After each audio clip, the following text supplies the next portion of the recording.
The blue and white plate in your grandmother's china cabinet, the one with the Italian ruins and the Chinese border that shouldn't work together but somehow always did, was made on a single site in Stoke-on-Trent for over 200 years, using a bone china formula that became the standard for the entire English ceramics industry.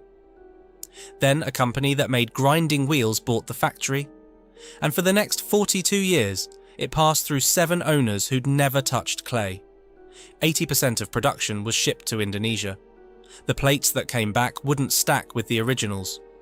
On November 6, 2008, 7 weeks before Christmas, the gates were locked and 388 workers walked home.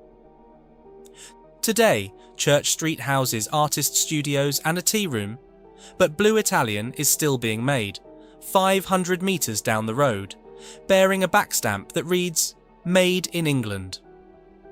This is the story of Josiah Spode, a pauper's orphan who built a ceramics empire, how 7 owners who understood nothing about pottery nearly destroyed it, and how a rival paid £3.2 million on St George's Day and got the order books open within 3 hours. Chapter 1. The Pauper's Fiddle. The story begins in a place most people drive through without stopping. Stoke-on-Trent, not one town but 6, stitched together along a narrow valley in North Staffordshire, where the clay runs deep and the coal once ran deeper. In the 18th century, before the canal, before the railway, before anybody called it the Potteries, this was rough, rural, marginal land. The roads were rutted tracks, fragile wares smashed on every journey to market.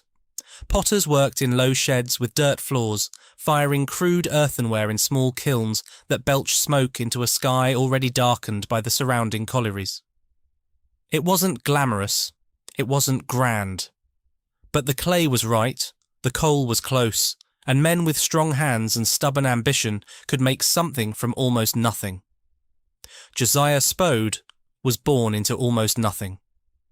He arrived on March 23, 1733, in Lane Delph, Fenton, the youngest child and only son of a potter, also named Josiah. The elder Spode was not a successful man. He worked the clay, as most men in Fenton did, but he never accumulated wealth, never owned his own works, never built anything that lasted beyond the next kiln firing. He died a pauper in 1739. His son was 6 years old. That phrase, "a pauper's son and a pauper's orphan," recurs across 2 centuries of ceramic histories because it carries the weight of everything that followed. 7 royal warrants, 2 revolutionary innovations, 232 years of continuous production on a single site.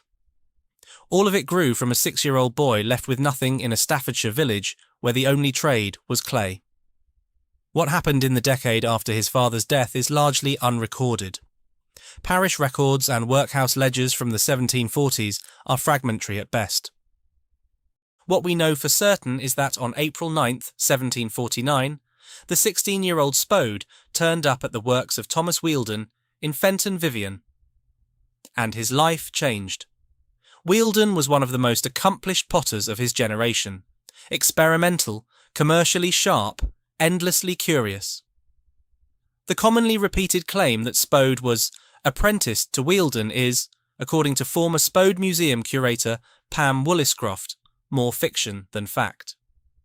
Wealden's own notebook, preserved in the Potteries Museum and Art Gallery, records the hiring of Josiah Spode as a worker with gradually increasing weekly wages and earnest money. No formal articles of apprenticeship were drawn up. It was a job, not an indenture. But it was the job that mattered. Because at Wealden's works, young Spode found himself alongside 2 men who would reshape British ceramics entirely.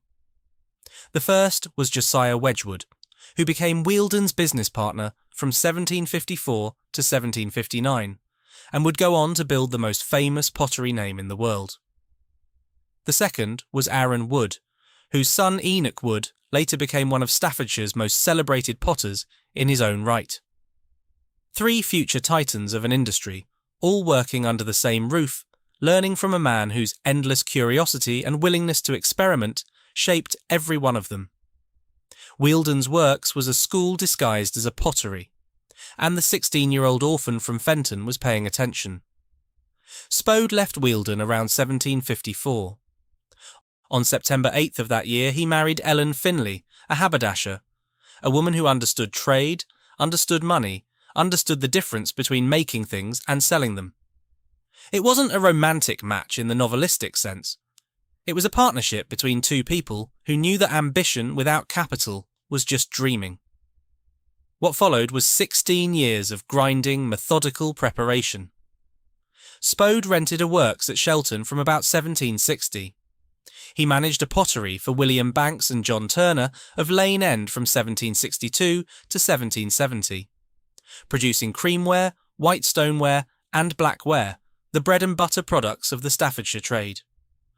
He entered financial partnerships with solicitor William Tomlinson and with Thomas Mountford, layering one relationship upon another, accumulating capital and experience in equal measure. None of this was glamorous, none of it was revolutionary. It was a man learning his trade from every angle: the bench, the kiln, the ledger book, the handshake in the solicitor's office, before he was ready to risk everything on his own name. The decisive moment came in 1776. Spode purchased the old pottery works on what is now Church Street, Stoke-on-Trent, from Jeremiah Smith, using a £1,000 mortgage. The site had been a potworks since the 1740s, a modest collection of sheds and kilns on a patch of Staffordshire ground. Nothing about it, in 1776, suggested that production would continue on this precise spot for 232 years. Nothing about it suggested that the man signing the mortgage would invent two processes that would define the entire British ceramics industry for the next 2 centuries. It was simply a potter buying a pottery, as dozens of Staffordshire men did every decade. But this potter was different. And there's one detail that the documentary record preserves which tells you something about the man beyond his ambition. Josiah Spode was an accomplished violinist, good enough to be welcome at any gathering, eager enough to play at the slightest invitation. The people of Stoke coined a phrase for anyone who was game for anything, willing and ready at a moment's notice. They'd say they were as ready and willing as Spode's fiddle. A pauper's orphan, a self-taught potter, a man who'd spent 16 years building the foundation stone by stone, and still ready to pick up his fiddle and play for the room. There's warmth in that. There's a human being in that. Not just a future industrialist, but a man his neighbours liked. He became a freeman of the City of London in 1778, and a liveryman of the Worshipful Company of Spectacle Makers, there being no guild for potters, which tells you something about how the London establishment regarded the Staffordshire trades. By 1796, the net profits of his firm exceeded £13,000. A substantial fortune, built pot by pot, firing by firing, over 20 years of unbroken work on Church Street. He died suddenly on August 18, 1797, at 64. He made and signed his will on the very same day he died. Whatever struck him, the records don't specify, it struck fast. Obituaries in the London press were, by the standards of the era, unusually free in their praise. He and Ellen, who followed him 5 years later, are buried in St. Peter ad Vincula churchyard, Stoke-on-Trent, directly across the road from the factory he built. Close enough to hear the kilns, had there been anything left of him to hear. But what Josiah Spode I left behind wasn't a fortune or a factory or a grave across the road. It was 2 ideas. 2 technical breakthroughs that would become the universal standard for the entire British ceramics industry, and remain so, unchanged, for more than 230 years. Chapter 2. The Blue Revolution. The first breakthrough seems simple enough to describe. Put a blue pattern under the glaze so it never wears off. But the gap between that sentence and what Spode actually achieved was the gap between an idea and an industry. Before Spode's refinement, elaborately decorated ceramics were the preserve of the wealthy. Chinese-style porcelain, hand-painted, fragile, imported at enormous cost, sat on aristocratic tables while ordinary families ate from plain earthenware. If you wanted a pattern, you paid a painter. If you wanted the pattern to last, you accepted that it wouldn't. Overglazed decoration wore away with washing, with use, with time. Fine things were for people who could afford to replace them. Underglaze blue transfer printing, perfected by Spode, circa 1783 to 1784, changed all of that. The process was intricate. A design was engraved into a copper plate, painstaking work that took an average of 6 man-weeks per plate. Cobalt blue colour paste was worked into the etched grooves. Tissue paper, gummed on one side, was pressed against the plate and run through heavy rollers. The tissue, now carrying the blue design, was cut into sections and carefully pressed onto biscuit-fired earthenware, the unfired, porous body that would drink in the colour. The tissue was floated off with water, leaving the blue pattern adhering directly to the clay. Then the piece was dipped in transparent glaze and fired again. The blue was sealed beneath the glass smooth surface. It couldn't be scratched off. It couldn't be washed away. It would outlast the person who bought it. To accomplish this, Spode didn't just refine a technique. He assembled the people who could make it work. He hired 2 crucial craftsmen from the Corley porcelain factory in Shropshire, engraver Thomas Lucas and printer James Richards. These weren't casual appointments. Poaching skilled men from rival factories was a serious business in 18th century Staffordshire. It meant offering better wages, better conditions, or the promise of something genuinely new. Spode offered all 3. He also commissioned copperplate engravings from a young man named Thomas Minton, who worked for Spode between 1789 and 1793 before founding his own Pottery, Minton's, which would become one of Spode's greatest rivals. The irony is quiet but persistent. The man who engraved Spode's earliest patterns went on to build a competing dynasty half a mile down the road. The significance of underglaze transfer printing was enormous, and it's worth understanding precisely why. Before Spode's method, producing 100 identical decorated plates required 100 individual painting sessions, each one slightly different, each one slow, each one expensive. After Spode's method, a single engraved copper plate could produce thousands of identical prints. The cost fell dramatically. The quality, paradoxically, rose, because a skilled engraver could achieve a level of detail on copper that even a talented painter couldn't replicate freehand on a curved ceramic surface. Fine, elaborately decorated tableware was suddenly affordable for the middle classes. As the Spode history blog records, during this period, Spode's fortune was made. Josiah Wedgwood, Spode's former colleague from the Wealden Works, and by now the most famous potter in England, reportedly promised his own blue painters that he would not adopt Spode's new method during his lifetime. Whether this was loyalty to his craftsmen or commercial calculation is impossible to say, but it gave Spode the competitive advantage for decades.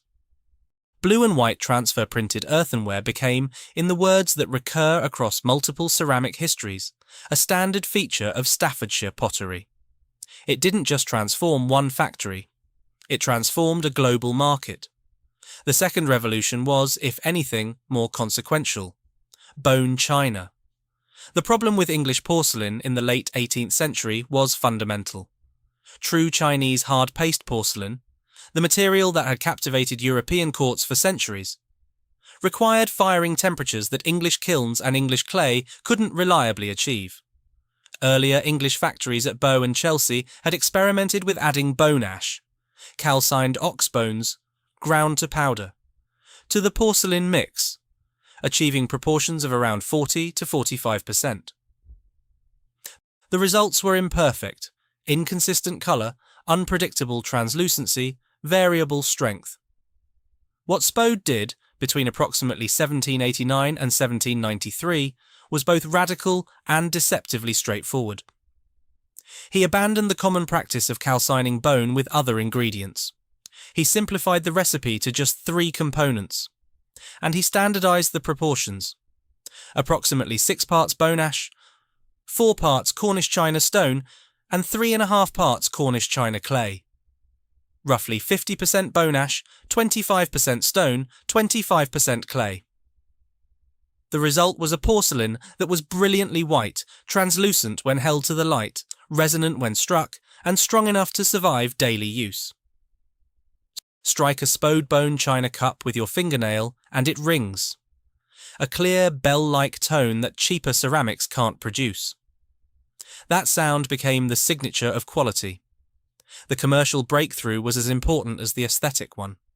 Spode's bone china could be fired at lower temperatures than true Chinese hard-paste porcelain, using the same kilns already employed for earthenware production.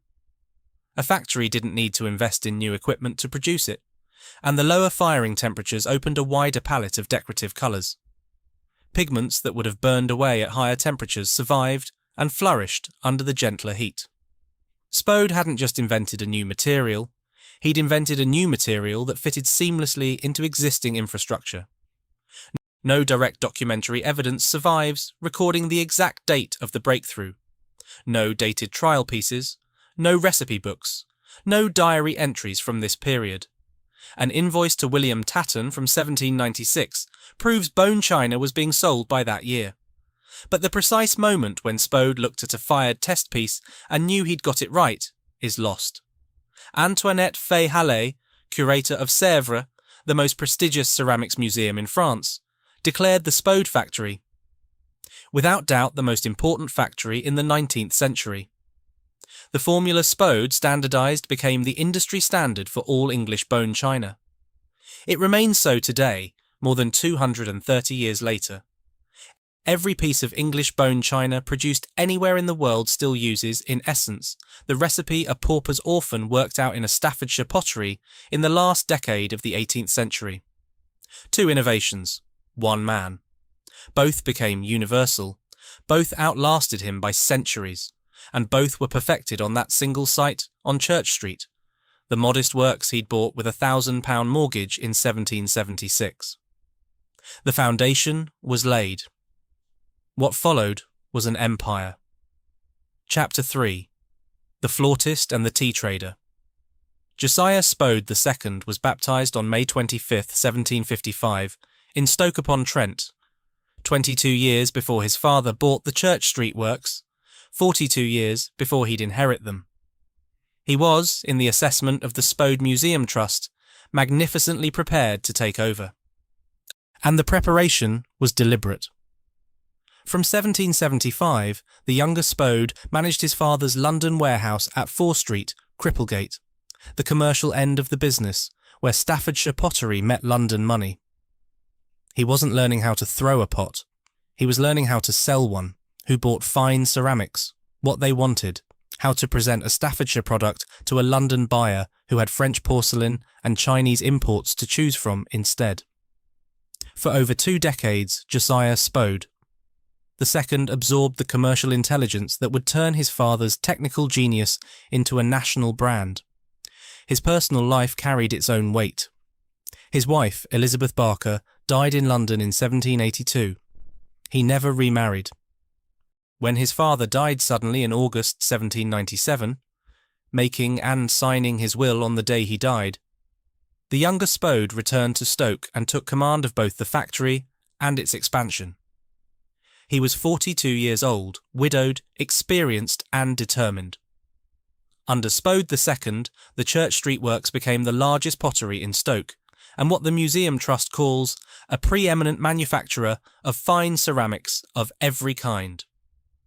The innovations came in rapid sequence. Porcelain manufacture commenced in 1800.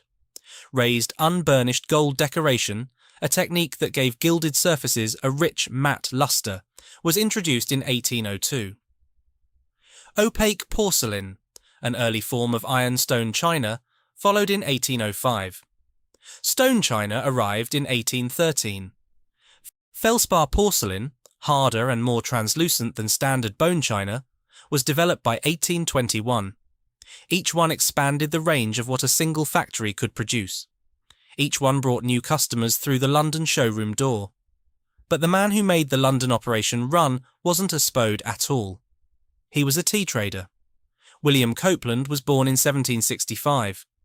He'd likely been apprenticed to Josiah Spode I and had been sent to London to manage the 4 Street showroom. But Copeland had a commercial instinct that went beyond retail display. He was a traveller in the tea trade, a man who visited tea merchants across London and beyond, building relationships, understanding distribution networks. He began selling Spodeware to his tea customers on commission, bundling pottery with tea deliveries, exploiting an existing commercial network to carry a new product. Demand grew so rapidly that by 1797, when Spode II returned to Stoke to run the factory, Copeland was elevated to full partner and given complete charge of the London operation. By 1822, the London business traded under both names, Spode and Copeland. The tea trader had become an equal. It was under Spode II that the factory received its most dramatic endorsement. In September 1806, the Prince of Wales, the future George IV, arrived at Church Street accompanied by the Duke of Clarence and the Marquis of Stafford. Spode arranged his entire workforce in their best attire to greet the royal party. Imagine that scene for a moment. Hundreds of potters, painters, gilders, printers and firemen standing in their Sunday clothes in the factory yard, watching the heir to the British throne walk through the gates of their works. The prince was sufficiently impressed to appoint Spode as potter and English porcelain manufacturer to His Royal Highness the Prince of Wales, the first of what would become 7 royal warrants spanning 165 years and 7 monarchs. A steam engine was erected on the works in 1812, mechanising processes that had been powered by hand and horse for decades. And like his father, Josiah II was a musician. Where the elder Spode played the violin, earning that Staffordshire phrase about Spode's fiddle, the son played the flute. 2 generations of makers, both drawn to instruments, a family that understood the precision of shaped things. Spode II was also a man of military bearing. In 1798, with the French Revolutionary Wars raging and invasion fears sweeping England, he raised and commanded the Loyal Pottery Volunteer Cavalry, a mounted division affiliated with the Staffordshire Yeomanry. The image is vivid. A master potter leading a cavalry troop composed of men who'd spent their weekdays shaping clay and their evenings drilling on horseback. The British ceramics industry didn't just supply the nation's tables. In its own modest way, it was prepared to defend the nation itself. William Copeland died on January 20th, 1826. Josiah Spode II followed on July 16th, 1827, aged approximately 73, at his house The Mount in Penkhull. His son Josiah Spode III took over briefly, but his story is one of the saddest footnotes in the Spode Chronicle. He'd lost an arm in a steam engine accident earlier in his life, and he died on October 6, 1829, just 2 years after his father. 3 generations of Spodes, founder, empire builder and heir, gone within 32 years. But the name didn't die. William Taylor Copeland, born on March 24, 1797, the very year the first Josiah Spode died, was William Copeland's son. After the Spode male line ended, W.T. Copeland and his partner Thomas Garrett acquired complete control of the business in 1833. The London showroom cost them £21,500. The Stoke factory cost £44,000. They paid £8,950 for half of Fenton Park Colliery, the coal that fired the kilns, and £11,000 for 189 workers' houses. This wasn't just a business acquisition, it was the purchase of an entire industrial ecosystem, factory, fuel, and the roofs over the workforce's heads. The firm became Copeland and Garrett from 1833 to 1847, then W.T. Copeland, then W.T. Copeland and Sons. W.T. Copeland himself was a formidable figure, elected Lord Mayor of London in 1835 at 38, one of the youngest men ever to hold that office. He served as Member of Parliament for Coleraine and later for Stoke-on-Trent. Benjamin Disraeli, never a man to underestimate and rarely a man to be generous, dismissed him in 1842 as a thick-headed alderman. Copeland proved anything but. He regenerated the Church Street factory, expanded production, and launched the company into the Victorian era as one of Britain's premier ceramics manufacturers. The Copeland family would maintain sole ownership for 4 generations across 133 years. from 1833 until 1966. Under their stewardship, the factory developed Parian ware in 1842, a smooth matte porcelain resembling Parian marble, created by art director Thomas Batham. Parian busts and figures were produced for the Crystal Palace Art Union, with commissions from eminent sculptors, including John Gibson, John Henry Foley, and Baron Marichetti. The factory exhibited at the Great Exhibition of 1851, at the Paris Universal Exhibition of 1855, at the International Exhibition of 1862, and at the Paris Exhibitions of 1878 and 1889. Under the Copelands, the firm vied with Minton in making some of the most spectacular ceramic wares of the age. Ceramic tiles for the reading room roof of the National Library of Paris were commissioned in 1868. 9 cupolas, a job so demanding that no other manufacturer would attempt it. Ornate dessert plates were produced for the city banquet honouring the Prince of Wales in 1863. Armorial services were made for the Honourable East India Company and the Worshipful Company of Goldsmiths. The Church Street factory wasn't just producing tableware. It was producing prestige, international reputation, and permanent objects that would outlast the people who commissioned them by centuries. The Spode pattern books, begun around 1800, would eventually record approximately 75,000 patterns. Between 1833 and 1900 alone, some 35,000 new patterns were introduced. An average of roughly 10 new patterns every week, sustained across 67 years. The copper plates that carried those patterns, each one requiring 6 man-weeks of engraving, accumulated in the thousands.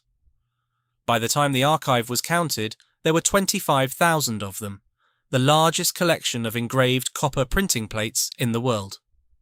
A pauper's orphan had bought a pottery with a £1,000 mortgage in 1776.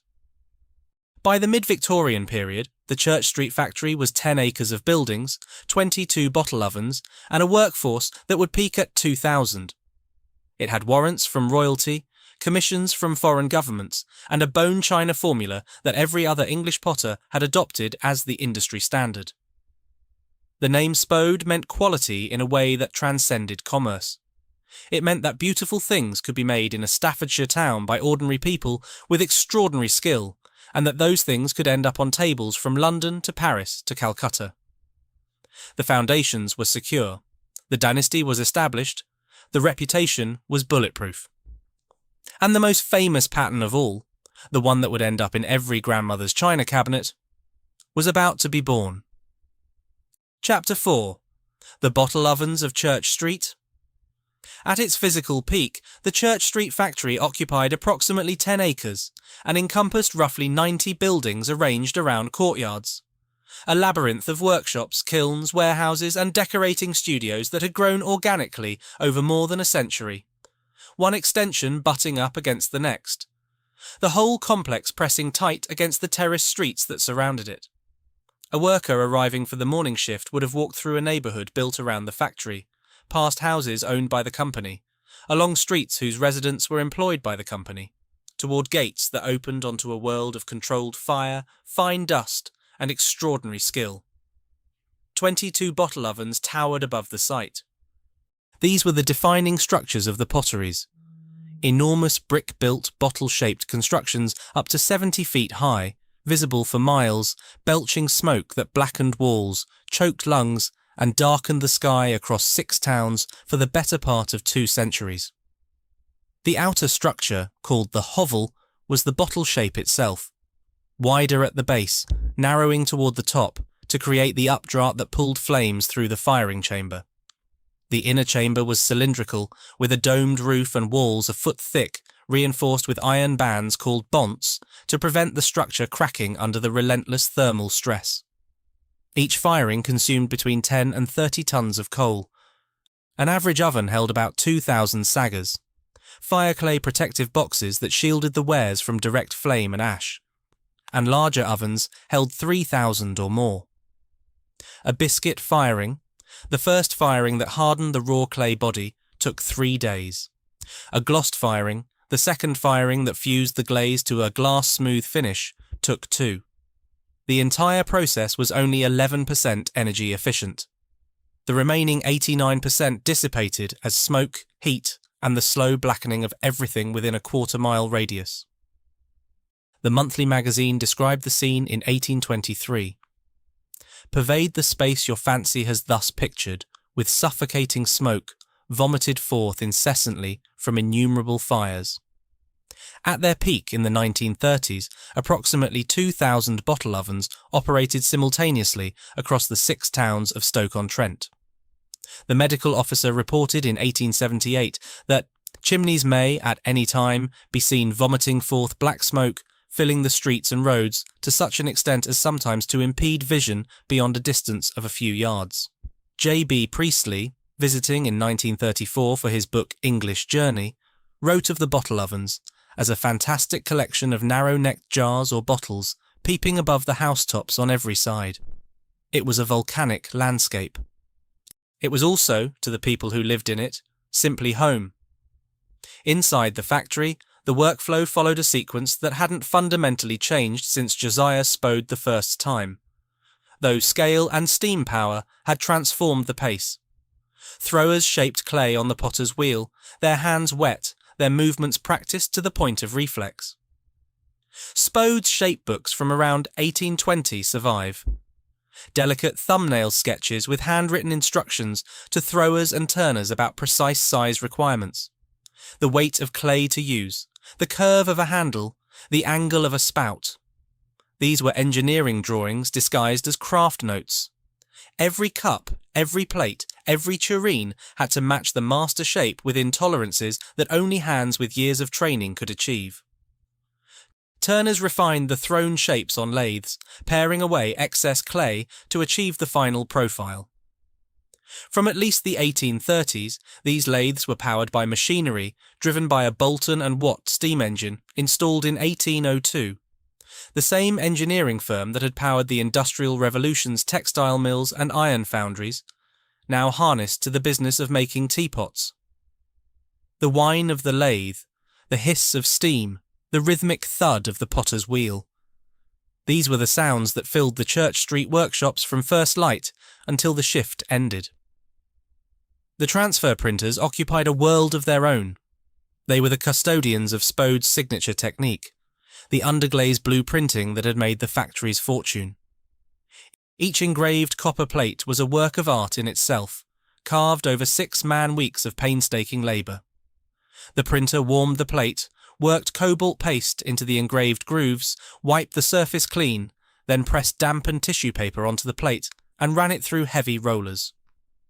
The printed tissue was handed to a transferer, typically a woman, who cut the tissue into sections, positioned them on the biscuit-fired ware with absolute precision, smoothed them down, and floated off the paper backing with water. The blue pattern remained, adhered to the porous clay, ready for glazing. One misalignment, one tear in the tissue, one smudge of the hand, and the piece was ruined. The precision required was surgical, performed thousands of times a day, year after year. And then there were the firemen. These were the men who managed the bottle kiln firings, the most critical, most dangerous, most skilled single operation in the entire factory. There were no temperature gauges, no digital controls, no automatic shut-offs. A fireman judged temperature by the colour of the flames, the internal glow visible through spy holes in the kiln wall, and trial rings, small clay loops placed inside the kiln that warped at specific temperatures. Pull a trial ring out with long iron tongs, examine its deformation, and you knew where you were in the firing cycle. Too hot, and the glaze bubbled, the clay warped, a 3-day firing and 2,000 saggers worth of product was lost. Too cool, and the glaze didn't fuse, the body was weak, and the whole batch was scrap. The knowledge was in the fireman's eyes, in his experience, in the accumulated instinct of years spent reading flames. It couldn't be written down. It could only be learned. Robert Copeland, the last family descendant to work at the factory, provided what remains the definitive summary of the bottle ovens and the paradox they represented. From these huge, filthy, curious brick-built and iron-strapped structures came the most exquisite, delicate, and utterly beautiful pottery in the world. Chapter 5. The families of Church Street. The workforce that sustained the Church Street factory wasn't recruited, it was inherited. Family dynasties defined Spode's labour force in a way that modern employment can barely comprehend. The Bruce family worked as printers and china painters from 1814 until at least 1902. Nearly a century of continuous family employment at the same factory, in the same craft, passing skills from parent to child the way other families passed on a surname. Harry Boothby served as a gilder, while his son Frank Boothby joined as an apprentice engraver in 1932, rising eventually to become master engraver, the pinnacle of the transfer printing craft, the man whose hands shaped the copper plates from which every printed pattern was produced. The Holdway family produced both a design director, Harold Holdway, who would create the Christmas tree pattern in 1938, and a head engraver, Paul Holdway, who served 40 years at the factory and later became a museum trustee, guarding the legacy of the place where his family had worked for generations. This wasn't sentimentality, it was practical. The skills required to decorate fine ceramics at the Spode level took years to acquire and couldn't be learned from a manual. An apprentice engraver spent years cutting copper under the supervision of a master before being trusted with a production plate. A paintress, the term used for women who hand-decorated pieces, developed her brush control over thousands of repetitions until she could apply a gilded line of uniform width around the rim of a plate, without wavering, without pausing, without thinking about it. These skills lived in hands, not in heads. They passed most efficiently from parent to child, from master to apprentice, from one generation to the next, within families who understood at a cellular level what the work demanded. The great flower painter Charles Ferdinand Hurton was possibly the finest flower painter on ceramics of his generation. His roses, his tulips, his cascading botanical arrangements were miniature masterpieces applied to porcelain surfaces, with brushes fine enough to paint individual petals. Samuel Alcock, active from 1882 into the early 1900s, was temperamental enough to demand that work be delivered to his home studio rather than painting at the factory. These weren't factory workers in the industrial sense. They were artists whose medium happened to be clay and glaze rather than canvas and oil. The placers, the men who carried full saggers into the kilns, represented the physical extreme of the labour hierarchy. Each sagger weighed roughly 25 kilograms. Placers carried them on their heads, using a placer's roll, a stockinette ring, wedged into their hats to distribute the weight. They walked into ovens that had been fired to temperatures that fused clay into stone, sometimes before the structures were fully cool, stacking saggers in columns that reached to the domed ceiling. It was punishing, dangerous work. One misstep on the internal steps, one sagger slipping from a sweat-slicked surface, and a day's production could cascade to the floor, or worse, onto the man below. The sagger maker's craft had its own mythology. The iconic Pottery's rhyme describes the sagger maker's bottom knocker, the boy who pounded the base of each sagger flat using a maul while the maker rolled clay around a wooden form above. The bottom knocker was often the sagger maker's own son, learning the trade from below, literally, working upward through the hierarchy of a single specialised craft. Peak employment at Church Street reached approximately 2,000 workers in the early 1820s under Josiah Spode II, with a sustained level of around 1,000 through much of the Victorian era. By 1819, the factory ran 18 large ovens, using upwards of 200 tons of coal per week.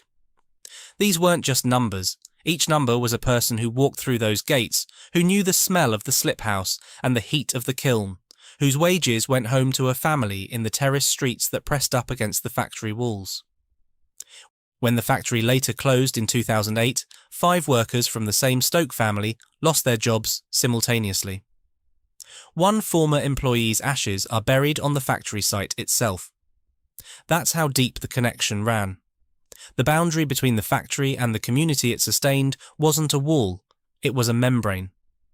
Charles Dickens visited the Spode factory in 1852 and wrote about it in household words under the title, "A Plated Article." characteristically observant, characteristically fascinated by the processes of making things. Queen Charlotte and Princess Elizabeth had visited the Portugal Street showroom in London as early as 1817, inspecting the new stone china. The complete royal warrant timeline spans 7 monarchs: Prince of Wales in 1806, George IV in 1820, Prince of Wales again in 1866, Edward VII in 1901, George V in 1910, Queen Mary in 1938, and Queen Elizabeth II in 1971. 165 years of continuous royal endorsement. A thread of approval that ran from the Regency to the Space Age. Commissions arrived from across the British establishment and beyond. Armorial services for the Honourable East India Company in 1823. A service for the Worshipful Company of Goldsmiths around 1824. 60 ornate dessert plates for the City Banquet honouring the Prince of Wales in 1863.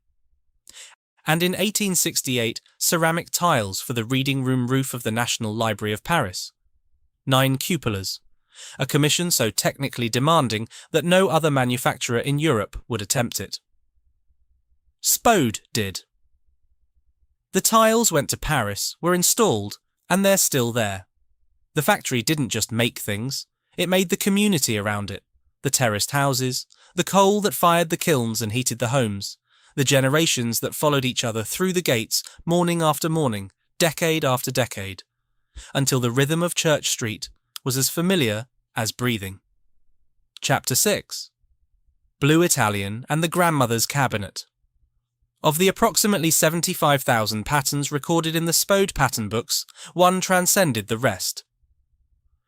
Blue Italian was introduced around 1816 by Josiah Spode II, and it has been in continuous production ever since, over 210 years, making it one of the longest-running ceramic designs in history.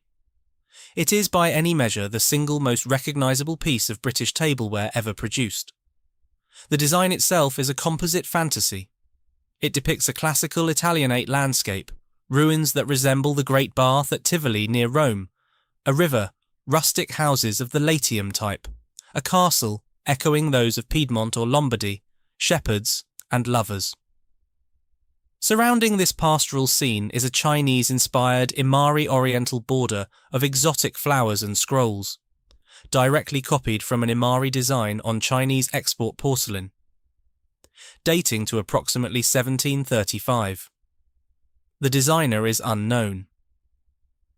In 1989, the Spode Museum purchased a late 17th century pen and wash drawing by an anonymous artist whose composition closely matches the central landscape, possibly the original source. Despite the name Italian, no single location in Italy matches the scene. It is a dream of Italy, filtered through English taste, framed by Chinese ornament. It shouldn't work. It has worked for 2 centuries. Paul Holdway, former head engraver at Spode, explained the appeal with characteristic directness. This, along with the fine quality of its hand engraving and use of cobalt blue printing, was a winning formula. The design was engraved onto copper plates, printed using Josiah Spode, the first's underglaze transfer technique, and sealed beneath the glaze in cobalt blue. It couldn't fade. It couldn't wear away. It would look the same on the day the owner's grandchildren inherited it as it did on the day it was bought. And that durability became central to the pattern's cultural meaning. By the 1920s and 1930s, one Spode catalogue recorded over 700 different shapes available in the Italian pattern. Cups, saucers, plates, tureens, jugs, vases, egg cups, butter dishes, serving platters, candlesticks, toast racks. In 1998, curator Pam Woolliscroft calculated it was still produced on 58 tableware pieces, 10 cookware items, and 30 giftware shapes. Originally found almost exclusively in wealthy households, Blue Italian became ubiquitous across British homes through the 20th century, earning the affectionate label Grannyware, the blue and white china found in grandmother's china cabinets across the country. It appeared on wedding lists, in country house kitchens, in vicarage sitting rooms, on middle-class dining tables from Cornwall to Caithness. country life observed in its 2016 bicentenary feature. What country kitchen exists without the adornment of English bone china? Blue and white porcelain, epitomised by Spode's enduringly popular blue Italian, is a ubiquitous part of our heritage and national psyche. That sentence, our heritage and national psyche, isn't marketing hyperbole. Blue Italian had become something more than a product. It was a cultural artifact, a generational transmission, a physical link between grandmothers and granddaughters. The china cabinet in the front room. The best plates brought out for Sunday lunch. The teapot that was older than anyone who used it. Blue Italian was the pattern that meant someone in your family had once cared enough about a table setting to buy something beautiful, and that the beauty had lasted. Other patterns built their own legacies. Willow, introduced around 1790 with copper plates engraved by Thomas Minton himself, became the most famous ceramic pattern in the world.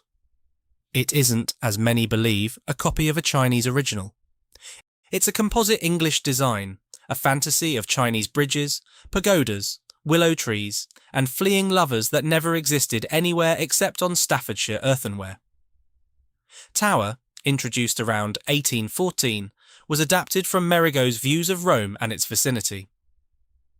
Indian Sporting, produced between approximately 1809 and 1815, was based on Captain Thomas Williamson's Oriental Field Sports, illustrated by Samuel Howitt. Collectors call it the king of all Spode patterns, and original pieces command prices that would have astonished the potters who made them. And then there was Christmas Tree. Designed in 1938 by Harold Holdway, who later became Spode's art director, the pattern depicted a Christmas tree profusely decorated with gifts, baubles, and tinsel. Holdway wrote in his memoirs, "I eventually settled on a Christmas tree as a central motif for my design. There's a detail here that factory legend has preserved." Holdway had never seen a decorated Christmas tree in person when he designed the pattern. This, the story goes, is why the Spode Christmas tree has a Santa Claus at the top instead of the traditional fairy. He was working from imagination, not observation, and his imagination produced one of the most commercially successful ceramic patterns ever created. Sales of Christmas Tree, particularly in America, saved the company during lean times on more than one occasion. A pattern designed by a man who'd never seen the thing he was painting, selling millions of pieces across the Atlantic, rescuing a Staffordshire pottery from financial trouble every time the orders flagged. There's something quintessentially Spode about that. The Spode factory didn't just produce patterns. It produced the copper plates that carried them, the watercolour records that documented them, and the institutional memory that sustained them. By the time the archive was eventually counted and catalogued, it contained approximately 45,000 ceramic items, 25,000 engraved copper plates dating from the 1790s, the largest collection of its type in the world. 70,000 hand-painted watercolour images documenting every pattern produced since approximately 1800, and 250,000 documents and photographs. The Church Street factory wasn't just a place where pottery was made. It was a living archive of 2 centuries of British decorative art, accumulated piece by piece, plate by plate, pattern by pattern, in a Staffordshire town where the bottle ovens had once darkened the sky. Chapter 7. The Summit Before the Fall. The commercial and cultural zenith of the Spode factory, or more accurately, the Copeland factory, since the family that bore that name had owned it since 1833, fell in the mid to late Victorian period, roughly the 1850s to 1900. Under the Copelands, the Church Street works vied with Minton in making what the Spode Museum Trust calls some of the most spectacular ceramic wares of the age. The numbers by this point were formidable. 10 acres of buildings, 90 structures, 22 bottle ovens consuming coal by the hundreds of tons each week. A workforce that had settled into a sustainable rhythm of around 1,000, with skills passed through families whose names recurred on the employment rolls decade after decade. 7 royal warrants. Commissions from governments, corporations and aristocratic households across the world. a bone china formula that every English pottery used, a transfer printing technique that had become the industry's universal method, a pattern library that was growing at the rate of 10 new designs every week, and Blue Italian, already decades old, already beginning its long journey toward the grandmother's china cabinet. At its peak in the 1920s, the Stoke-on-Trent ceramics industry as a whole employed approximately 100,000 people. 100,000. In a conurbation of 6 towns, strung along a 12-mile valley, nearly everyone's life was connected to clay in some way. If you didn't work in a pottery, your husband did, or your father, or your neighbour. The bottle ovens numbered roughly 2,000 across the 6 towns.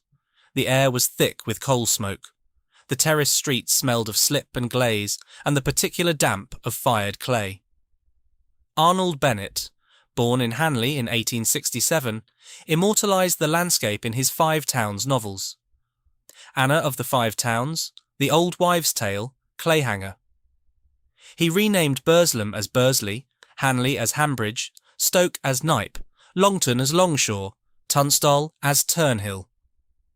He omitted Fenton entirely, forever afterwards, the town that Bennett forgot. Because, he said, 5 towns was more euphonious than 6. Bennett's description of the landscape carried the weight of lived experience. Civilised man, except in his capacity as a working potter, has not arrived here yet. The small towns straggle and sprawl in their shabby undress, following the ugly fashion of small industrial towns. The Trent and Mersey Canal, championed by Josiah Wedgwood and engineered by James Brindley, had transformed the pottery's commercial prospects since its opening in 1777. 93.5 miles long, linking the River Trent to the River Mersey, it was the largest civil engineering project England had yet seen. Wedgwood himself cut the first sod on July 26, 1766, at Middleport. The canal quartered transport costs and, critically, enabled the safe movement of fragile finished pottery that would have been smashed to pieces on the rutted roads. Raw materials flowed in: china clay from Cornwall, flint from the south coast, bone ash from cattle processing, and finished wares flowed out to Liverpool, Hull, and the markets of the world. Paul Johnson, growing up in 1930s Tunstall, captured the nighttime spectacle that the bottle ovens created. Flames and sparks leaping upwards out of the pot banks, turning the clouds of smoke orange and pink, sometimes fiery red, the whole angry skyline seeming to heave with the frantic effort to burn and heat and scorch. That image, flames reflected in smoke clouds, an entire skyline throbbing with the effort of production, was what the potteries looked like at full capacity. It was apocalyptic and beautiful simultaneously, a landscape made by fire. By 1948, ceramics employment in Stoke stood at roughly 79,000. Still enormous, still the defining industry, but already beginning a decline that nobody at the time could have measured. The Clean Air Act of 1956 forced the shift from coal to gas and electric kilns. The last bottle oven firing at Spode occurred in 1960. In a single generation, the volcanic skyline that Paul Johnson had described, the flames and sparks leaping upward, vanished entirely. The air cleared. The buildings stopped blackening. The bottle ovens, 22 of them at Church Street alone, fell silent and cold. Of the approximately 2,000 that once dominated the pottery's skyline, only 47 complete structures survive today, all listed buildings. The largest concentration, 20, is in Longton. It was progress, cleaner air, healthier workers, more efficient kilns. Nobody mourned the coal smoke. But something had shifted, something harder to measure than air quality or energy efficiency. The bottle ovens had been the visible, physical expression of an industry at work. When they stopped firing, the potteries lost its most distinctive feature. The sky opened up. The silence settled in. And inside that silence, the forces that would eventually close the Church Street factory, and dozens of others, were already gathering. Consumer tastes were shifting away from formal dining. The tradition of wedding lists laden with fine bone china dinner services was beginning its long, slow collapse. Competition from the Far East was becoming noticeable from the late 1950s. The supporting industries, coal, steel, that had sustained the pottery's ecosystem were contracting. Energy costs were rising. And the corporate world was beginning to notice that heritage pottery companies, with their large sites, their valuable land, their established brand names, and their elderly family owners, looked remarkably attractive on a balance sheet, as acquisition targets, not as going concerns. The Copeland family had maintained sole ownership of the Church Street works for 133 years, 4 generations, from 1833 to 1966. They had navigated 2 world wars, the Great Depression, the death of the bottle oven, and the transformation of British society from Victorian formality to post-war modernity. But by the early 1960s, the company was in what the records describe as real difficulties. In 1963 or 1964, Josiah Wedgwood and Sons, the firm founded by Josiah Spode, the first old colleague from the Wealden Works, entered merger talks with Spode. An agreement was reached, formal celebrations took place. And then, after 3 months, Wedgwood rescinded. They walked away. 3 months of access to commercially sensitive information, pricing, customer lists, production costs. And then a handshake that meant nothing. The talks with J&G Meakin about management services and share acquisition also collapsed. The family that had held the factory since the Spode male line ended was running out of options. And in 1966, they ran out entirely. Chapter 8. The defining industry shrank. The decline of British ceramics didn't arrive as a single event. It arrived as a weather system, slow, wide, and impossible to outrun. At its peak in the 1920s, the Stoke-on-Trent ceramics industry employed approximately 100,000 people. By 1948, that figure had slipped to roughly 79,000. Still enormous, still dominant, but no longer growing.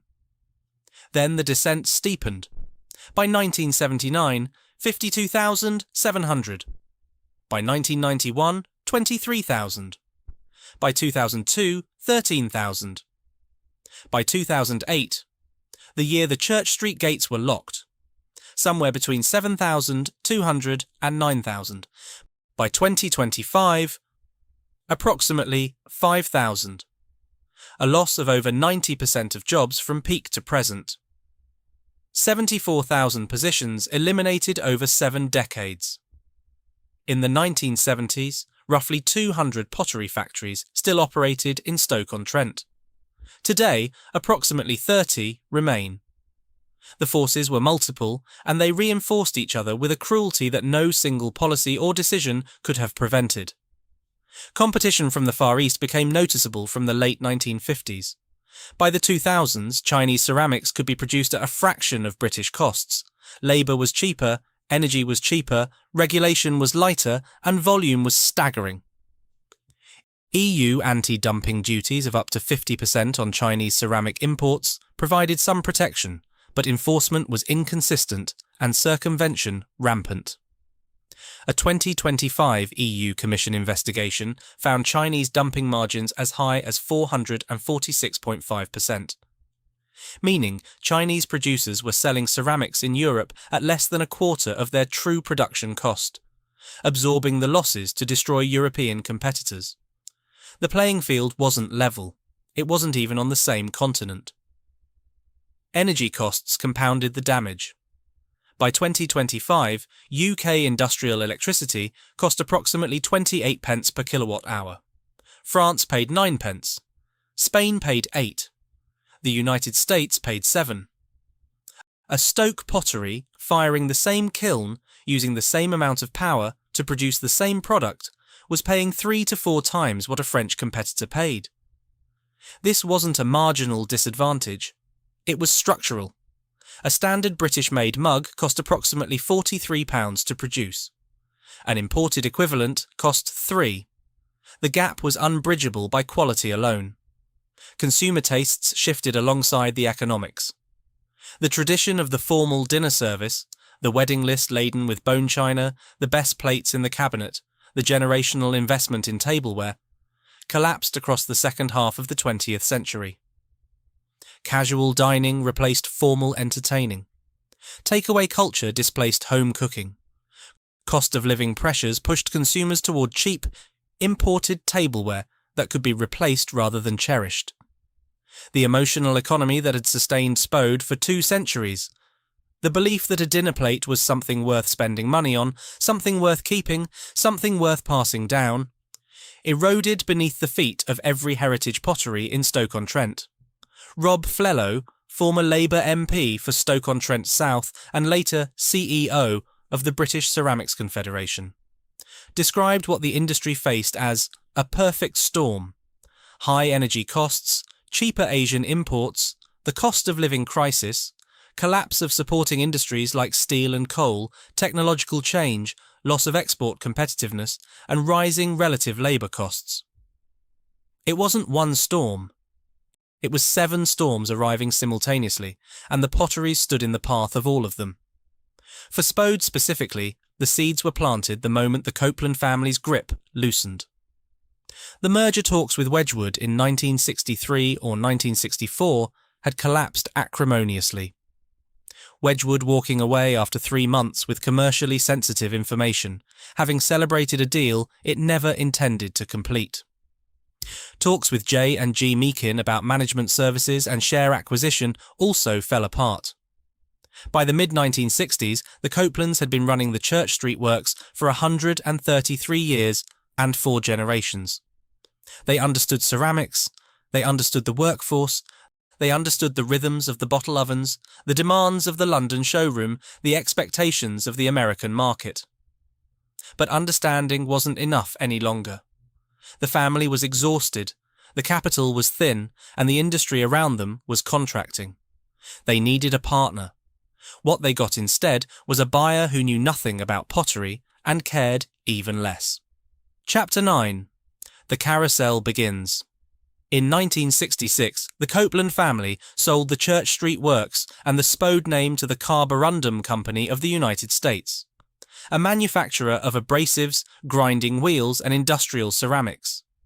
Not decorative ceramics, not bone china, not blue Italian, abrasives, the kind of ceramics you use to grind things down, not the kind you put on a table and admire. The sale ended 133 years of family ownership. Ronald Copeland, the last family member active in the business, continued in a reduced role. Under Carborundum, Spode was grouped with Hammersley China and Royal Windsor Pottery, a portfolio of English china brands managed from across the Atlantic by people who understood industrial materials, but not the specific human, craft-dependent business of making fine tableware. In 1970, on the supposed 200th anniversary of the founding, the company name was changed to Spode Limited, and a new logo was designed by John Sutherland Hawes. It was a cosmetic refresh applied to a business whose fundamental character was already beginning to change. Ronald Copeland retired in 1971. With his departure, nearly 2 centuries of Copeland family connection to the Church Street factory ended. Not with a crisis. Not with a bankruptcy. With a retirement that nobody outside the factory noticed and nobody outside the potteries mourned. The last thread connecting the works to the families that had built it was quietly severed. When Carborundum decided to exit the pottery business in the mid-1970s, Wedgwood expressed interest again, but couldn't agree on the purchase price. The pattern was becoming familiar. Heritage, skill, reputation, and a loyal workforce counted for nothing in a negotiation where only the balance sheet mattered. Carborundum wanted a return on its investment. Wedgwood wanted a bargain. The factory and its people sat in the middle, waiting. What emerged was a compromise that satisfied nobody for long. In July 1976, a new entity called Royal Worcester Spode Limited was formed. Royal Worcester, the Worcester Royal Porcelain Company, founded in 1751, itself one of England's most distinguished pottery names, took a 55% stake. Carborundum retained 45%. The merger brought 3 brands under one corporate roof: Royal Worcester, Spode and Palissy, which Royal Worcester had acquired in 1958. On paper, it looked like consolidation, a strengthening of the English fine china sector. In practice, it was 2 weakened companies strapped together in the hope that combined weakness would somehow equal strength. 2 years later, Carborundum itself was swallowed. Kennecott Corporation, an American mining company, copper and coal, nothing to do with pottery, took over Carborundum, and Royal Worcester acquired the remaining 45% stake in 1978. Spode was now wholly owned by Royal Worcester. One layer of American corporate ownership had been replaced by an English one, but the pattern of ownership by companies whose core business lay elsewhere was already entrenched. Then things accelerated. In 1983, the Crystallate Manufacturing Company launched a hostile takeover of Royal Worcester Spode. Crystallate was best known for making gramophone records. Its interest in Royal Worcester was not the porcelain.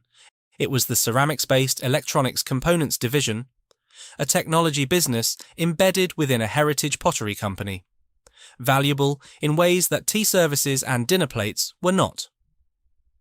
Crystallate succeeded. It planned to merge the electronics division into its own operations and spin off the China and porcelain division as surplus.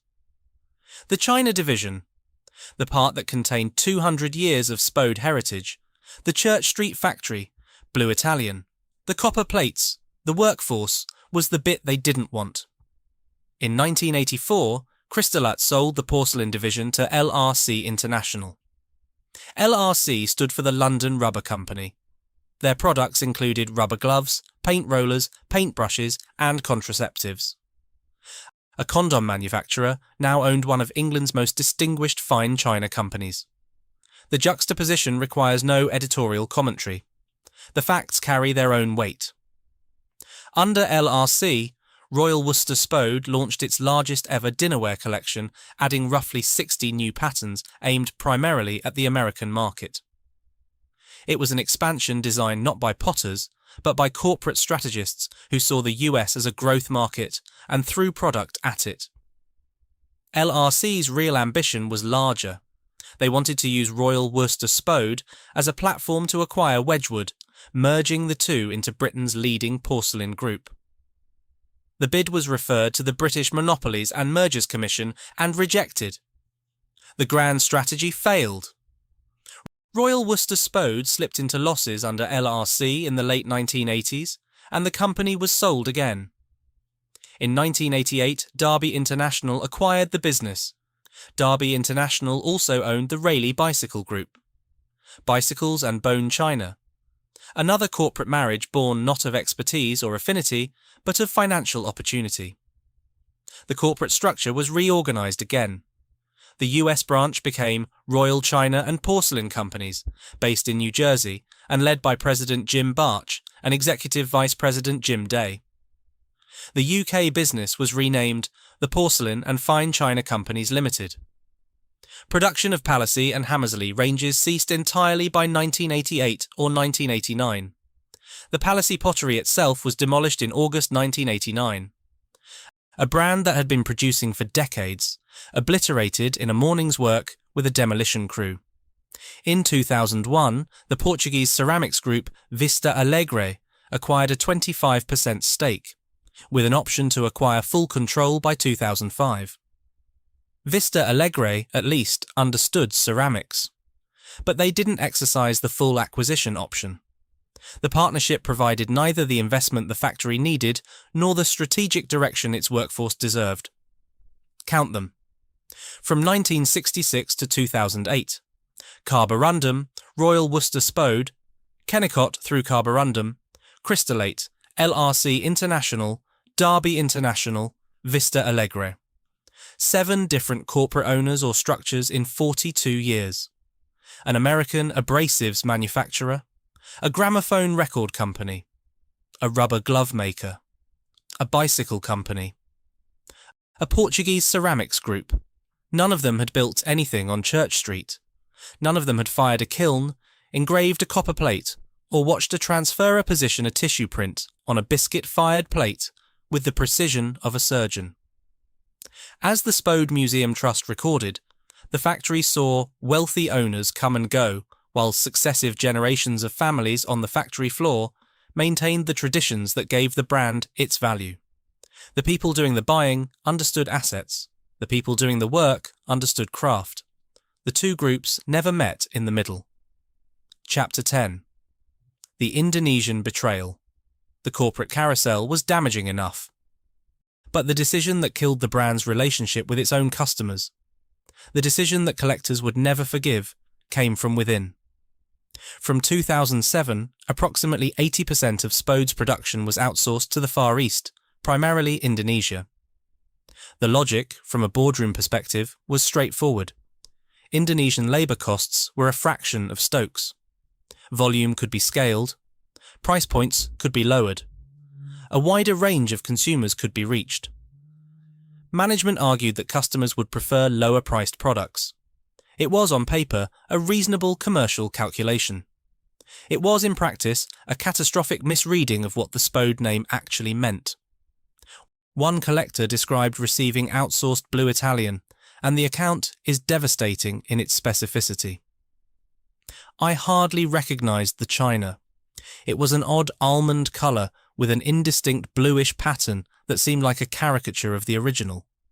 Moreover, the plates in the 5-piece place setting did not even stack properly with my old set because they were sized incorrectly. That last detail, the plates that wouldn't stack with the old set, is the one that cuts deepest. It's not an abstract complaint about quality. It's a physical demonstration that the outsourced product was literally incompatible with the heritage product it claimed to continue. The pattern didn't match. The colour didn't match. The dimensions didn't match. Everything that Made in England had guaranteed for 2 centuries, consistency, quality, compatibility, was gone. The entire value proposition of Spode rested on its heritage manufacture. People didn't buy blue Italian because it was cheap. They bought it because it was made in Stoke-on-Trent, on Church Street, using techniques that Josiah Spode I had perfected in the 1780s, from copper plates engraved by craftsmen whose families had worked at the factory for generations. The Made in England backstamp wasn't decoration. It was the product's reason for existing. Remove it, and you weren't selling Spode anymore. You were selling a label attached to a different product made by different people in a different country using different methods. And customers knew the difference the moment they opened the box. Successive redundancy waves had already devastated the workforce. 100 workers in 2003, another 100 in 2005, 115, including 15 porcelain painters, in September 2006. Each round stripped away skills that couldn't be replaced. A porcelain painter who'd spent 20 years developing her brush technique couldn't be rehired when the outsourcing failed.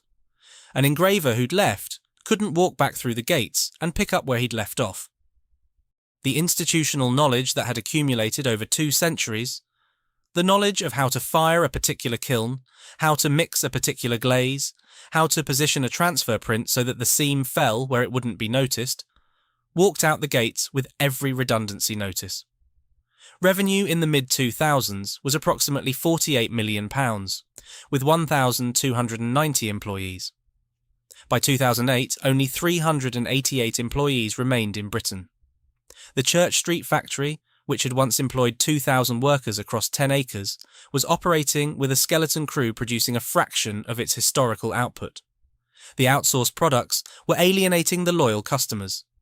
The redundancies were destroying the workforce. The corporate owners were cycling through with the regularity of a revolving door.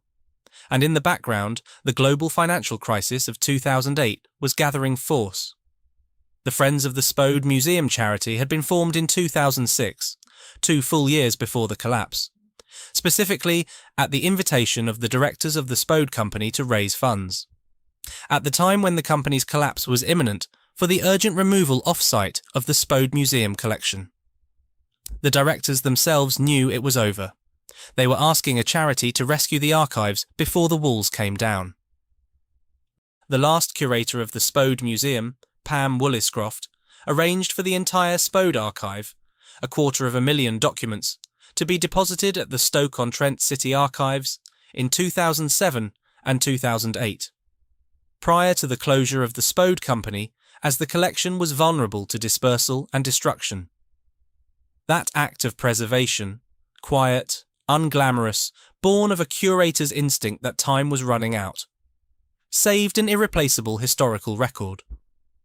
Without Woolliscroft, the 200-year paper trail of one of Britain's most important ceramics factories would have been scattered, sold, or destroyed. Chapter 11. 7 weeks before Christmas. On Thursday, November 6, 2008, Royal Worcester and Spode Limited entered administration. 7 weeks before Christmas. The administrator was PricewaterhouseCoopers, led by partner Matthew Hammond. His statement was clinical. Our immediate priority now is to review all options for the company and immediately seek a buyer for the business. The cause, Hammond explained, was threefold. The company had been working to restructure, but its inability to sell off one of its sites in Stoke-on-Trent, combined with the darkening economic climate, had forced it into administration. 388 people lost their jobs. The factory gates were locked. An artist visiting the site shortly after closure described what he found. The factory had closed forever, not too long before, the gates were locked, and the place was already sliding into decay. I found myself standing at the big red gates, peering through at a world that had been sealed off. 2 security guards, Alan and Mick, were among the very last people retained by the receivers, kept on to guard what remained. 2 men patrolling an empty 10-acre factory, 90 buildings, 70,000 ceramic moulds left behind, 25,000 engraved copper plates. The silence in the workshops where transferers had bent over their tissue prints for 2 centuries. Photographs from November 7, 2008, the day after administration was announced, show the factory shop with sales clearance signs in the windows and customers carrying bags of discounted stock. The last sale. Blue Italian at knockdown prices. The china cabinet at the end of the road. 5 workers from the same Stoke family lost their jobs simultaneously. In a factory where the Bruce family had worked for nearly a century, where the Boothbys had passed the trade from father to son, where the Holdways had produced both a design director and a head engraver. 5 members of one family, out the gate together, 7 weeks before Christmas. The consumer response was raw. One collector wrote on November 12, 2008, "The news of Spode's bankruptcy and mismanagement has upset me almost to the point of hysteria. I can barely bring myself to say this, but it is the end of the road for Spode. The company's disastrous decision to outsource production overseas has proved pivotal in its downfall. The whole point of buying Spode is that you are buying some of the best ceramics in the world made in England by English craftsmen." Another collector wrote, "If world governments see fit to save banks from collapsing in the current financial crisis, I only wish the British government could have saved Spode." The timing wasn't isolated. Waterford Wedgwood entered administration on January 5, 2009, 2 months after Spode. With debts of approximately €449 million and up to 2,700 jobs at risk. Royal Doulton's Nile Street factory in Burslem had already closed in April 2005. The Sentinel, Stoke's local newspaper, had run a front-page headline that read simply, "The End." The fear, shared by the heritage community, former workers, collectors, and anyone who understood what the brand represented, was specific and terrifying. The Spode name would be sold to overseas mass producers. Spode would be stamped on cheap Asian-made ceramics, sold at discount prices, severed permanently from the Church Street factory, the copper plates, the craftspeople, the 232-year connection between a name and a place. The brand would become a ghost. The memory of quality attached to a product that had none. Artist Paul Scott found discarded wares from the final production run during a visit to the decommissioned works. He created Spode Works Closed Casserole 2, a kiln waster damaged during the last firing which Scott gilded, stamped with the words "Spode closed," and preserved with a layer of accumulated dust fired into the glazed surface. The Victoria and Albert Museum acquired it. They describe it as a poetically charged and elegiac object that memorialises the once great manufactory. A piece of industrial wreckage sealed in gold and dust, sitting in one of the world's great museums. The memorial that the factory floor never got. Ian Cartwright, executive director of the British Ceramics Biennial, reflected, "The 2000s was the nadir." He was right. But the nadir had a flaw, and standing on it, 500 metres down the road from the locked red gates, was a company that made pottery. Chapter 12. St. George's Day. Port Merion Potteries was founded in 1960 by Susan Williams Ellis, daughter of Sir Clough Williams Ellis, creator of the famous Port Merion village in North Wales, and her husband Ewan Cooper Willis. The story of how they got into pottery is the kind of origin that reads like fiction. In the 1950s, they'd begun selling pottery in the gift shop at Port Merion village, buying other people's wares and reselling them to tourists. In 1960, they acquired the decorating firm A.E. Gray & Company. In 1961, they bought the manufacturer Kirkham's Limited, combining them at Kirkham's premises on London Road, Stoke-on-Trent, approximately 500 metres from the Spode factory on Church Street. Susan Williams Ellis designed the Botanic Garden range in 1972, using floral illustrations adapted from Thomas Green's Universal Herbal. It became one of the world's best-selling ceramic patterns, annual sales exceeding £30 million, accounting for roughly half of Port Merion's global revenue. A woman who'd started selling pottery from a village gift shop in North Wales had created a brand that could compete with the oldest names in English ceramics. By 2008, Port Merion was a listed company on AIM, with a strong brand and cash on the balance sheet. Its CEO was Lawrence Bryan. Its non-executive chairman was Dick Steele, a qualified accountant, formerly finance director at Next, Lloyd's Chemists, and Storehouse Amy Custom. While Waterford Wedgwood, Royal Worcester Spode and Lennox collapsed around them, Port Merion survived. Steele recalled, "We entered the crunch with a strong brand and cash in the balance sheet, and we took cost-cutting action before many other companies." They'd spotted trouble early. At Easter 2008, they'd observed US retailers destocking ahead of Christmas and acted immediately. Where other pottery companies were caught by the financial crisis, Port Merion had already braced for impact. The deal was sealed on April 23, 2009. St. George's Day, also Dick Steele's birthday. Port Merion completed the acquisition of the Spode and Royal Worcester brand names, intellectual property, and US inventory. The total price was £3.2 million, approximately $2.5 million for the brands and IP, $1 million for stock in the United States. Payment was in cash, financed from Port Merion's own resources and borrowings from Burdale Financial, an asset-based lender.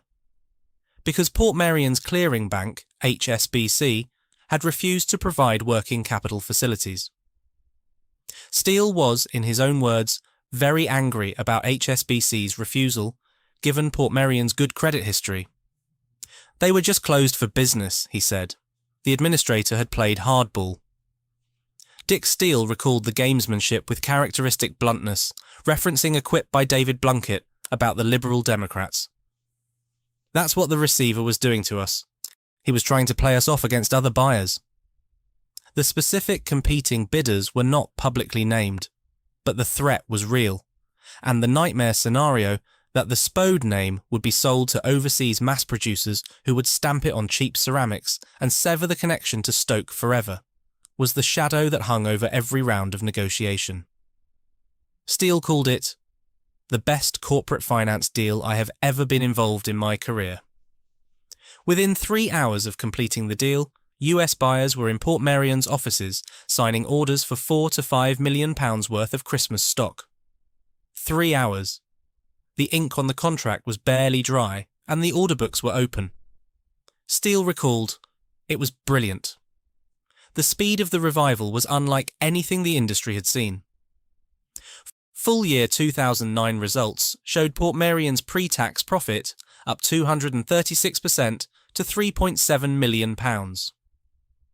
Revenues rose 36% to £43.2 million, the highest ever recorded by the company.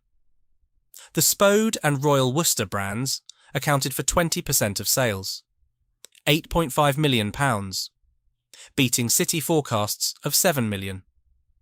Production of Spode's key ranges, Blue Italian, Woodland and Christmas Tree, was moved to Portmeirion's factory on London Road, Stoke-on-Trent, roughly 500 metres from the Church Street original. Production did not return to Church Street itself, but it returned to Stoke. It returned to the hands of people who understood clay. As the Spode Museum Trust recorded, much of the production of Spode wares, which had been outsourced to the Far East, was returned to the UK, and the quality of the items produced returned to the high levels it had been prior to outsourcing. The Made in England backstamp, so catastrophically abandoned in the outsourcing years, once again appeared on the bottom of Blue Italian plates. Chapter 13. What the Fire Built. The Church Street factory was acquired by Stoke-on-Trent City Council in 2010. Approximately 11 structures had been Grade 2 listed by Historic England in December 2007, just months before the closure, including the buildings around the northwest courtyard, entrance gates, gate piers, and the remains of a single bottle kiln. The site is recognised as being of national importance.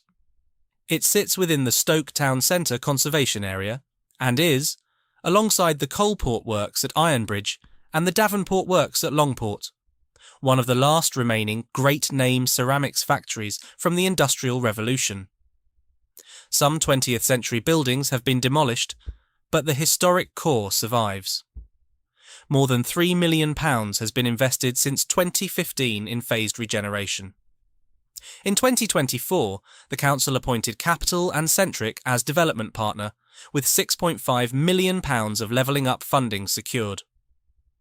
The vision is a Createch cluster, a centre for creative and digital enterprise. Renovation of the cavernous China Hall alone is estimated at approximately £10 million. Walk through the Church Street site today and what you find is not ruin. It's something more complicated than that. 43 artist studios, created in partnership with ACAVA and Arts Council England, completed in 2018. The Spode Museum Trust Heritage Centre opened in 2012 with Heritage Lottery Fund support. The Potbank Hotel and Factory Floor events space. Claybody Theatre, operating in the historic Dipping House. The BCB Studio, the British Ceramics Biennial's public access ceramics studio, opened in April 2024. The Blue Willow Tea Room. Creative businesses filling spaces where printers and painters once worked. The China Hall, the enormous building at the site's heart, has been the centrepiece venue of the British Ceramics Biennial since 2011. Artist Neil Brownsward, Professor of Ceramics at Staffordshire University, has documented the 70,000 abandoned moulds and created installations from them, transforming the industrial detritus of a dead factory into contemporary art. It's a strange afterlife. The place where saga makers once pounded clay and firemen read the colour of flames now hosts theatrical performances, pottery classes, and gallery exhibitions. The bottle ovens are cold, the copper plates are in the museum. The community that once walked through these gates to earn a living now walks through them to attend a biennial opening or book a hotel room. The Spode Museum Trust. Established in 1987, an independent charitable trust, protects a collection that beggars description. Approximately 40 to 45,000 ceramic items. 25,000 engraved copper plates, the largest collection of its type in the world. 70,000 hand-painted watercolour images. 250,000 documents and photographs. Antique potters' tools and machinery dating back before 1800. The Blue Room contains what is almost certainly the largest and most important collection of blue and white printed ceramics on public display anywhere in the world. Paul Holdway, who spent 40 years engraving copper plates at the factory, now serves as trustee. He guards the archive with the same precision he once brought to the copper. City Director John Rouse has acknowledged past missteps.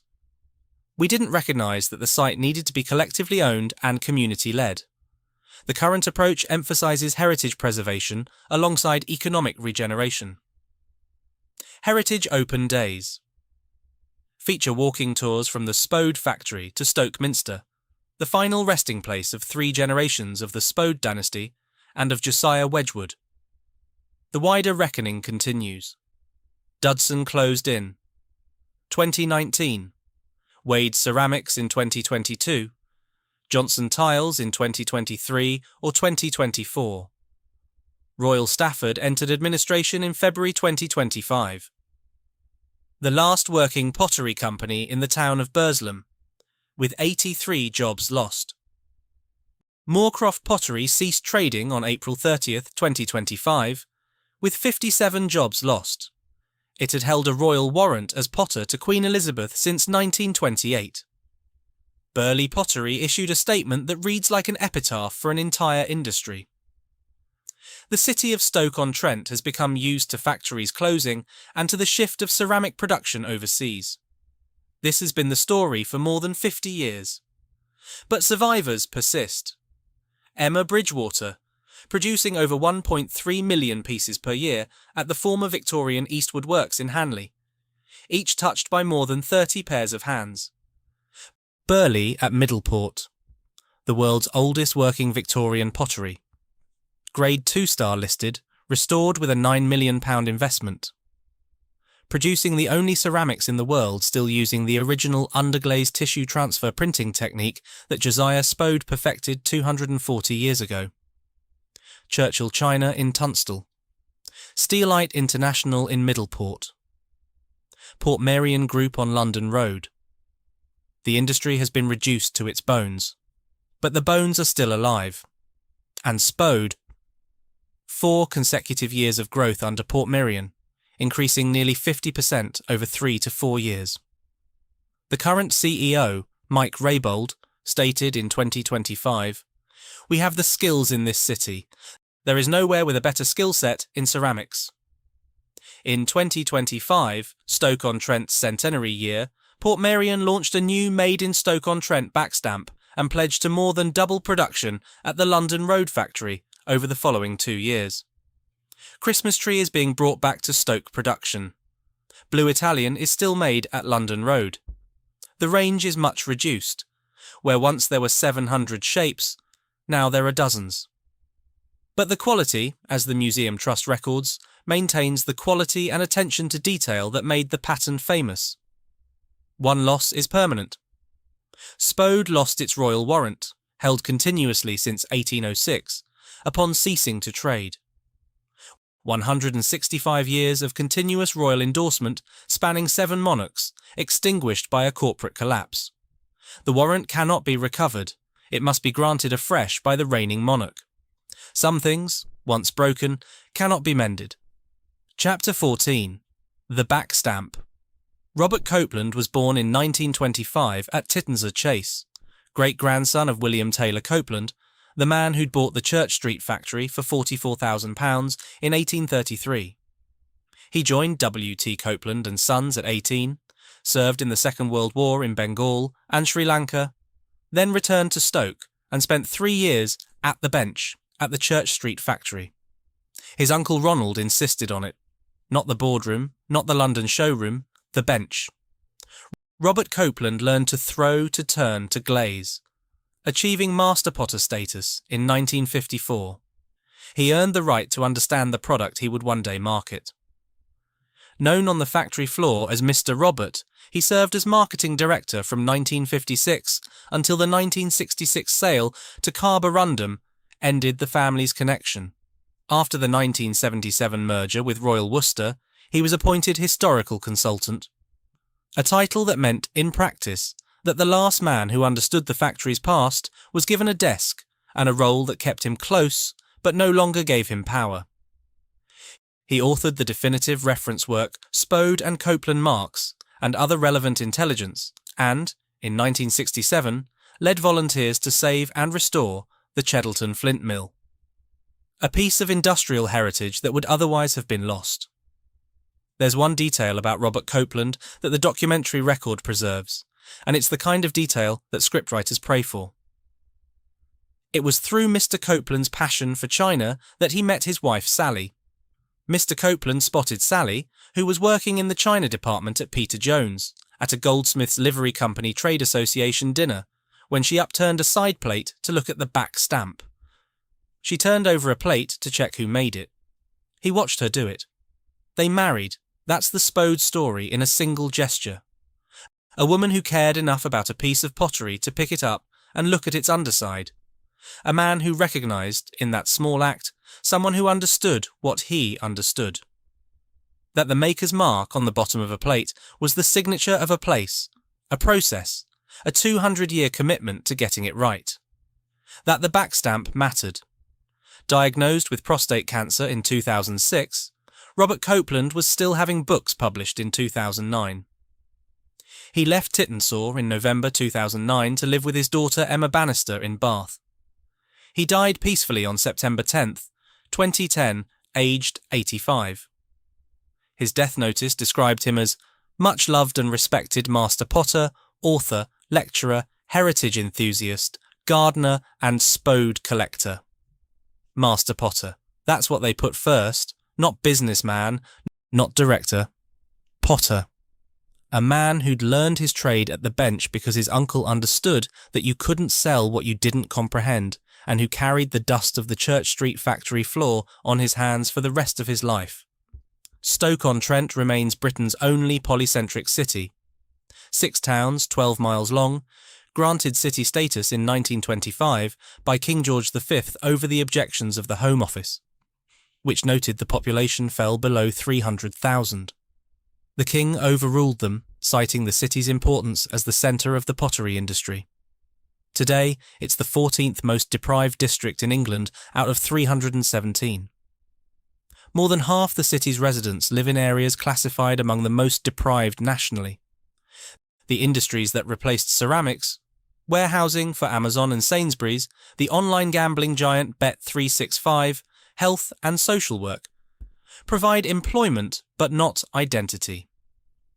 Not the kind of identity that comes from making something with your hands and seeing it on a table in another country. But on London Road, 500 metres from the locked red gates on Church Street, blue Italian plates are still being made. Earthenware body, cobalt blue transfer printing, sealed under a transparent glaze. The same technique that a pauper's orphan perfected in the 1780s, using the same principle in the same city, bearing a backstamp that reads, Made in England. The bottle ovens are cold, the copper plates are in the museum. The volcanic skyline that Paul Johnson described, flames and sparks turning the smoke clouds orange and pink, is gone forever. The gates on Church Street open now onto artist studios and a tea room, not onto the organised chaos of 2,000 workers and 22 kilns consuming coal by the hundreds of tons. The world that Josiah Spode built with £1,000 mortgage and a borrowed fiddle has been reduced, restructured, outsourced, administered, rescued, and relocated half a kilometre down the road. But it hasn't been extinguished. Someone picks up a blue Italian plate in a shop, turns it over, and reads the backstamp. Made in England. Made in Stoke-on-Trent. Made by people whose hands know what they're doing in a city that has been making pottery since before the canal was cut, and the first kiln turned the sky black. Robert Copeland met his wife because she turned over a plate. The gesture still means something. The backstamp still tells you where the fire burned.